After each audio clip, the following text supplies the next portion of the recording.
Kani gadega Pati CTV. Aga jinge kun sakwai pat ka quarter final alampung ile kai chaka 23rd Meghalaya Invitation Football Tournament kapla long aga sngi ka babut kata khat pratrek mentau noiweng kala long apadang ka kanun Royal Wellington Football Club kaba kala sha remno ka Oil India Football Club da shigola not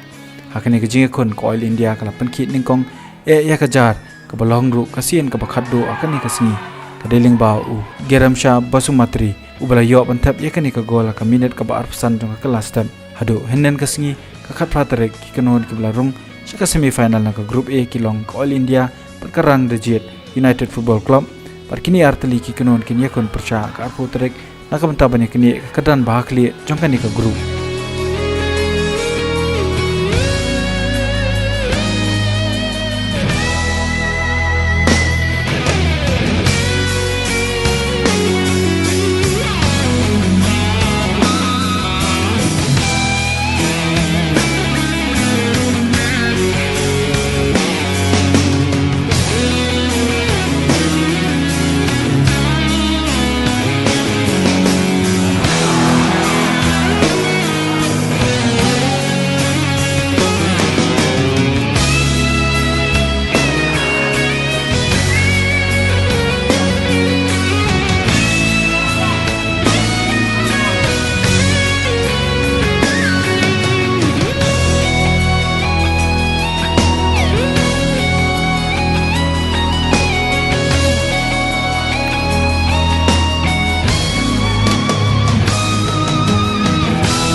Kani gadega Pati CTV.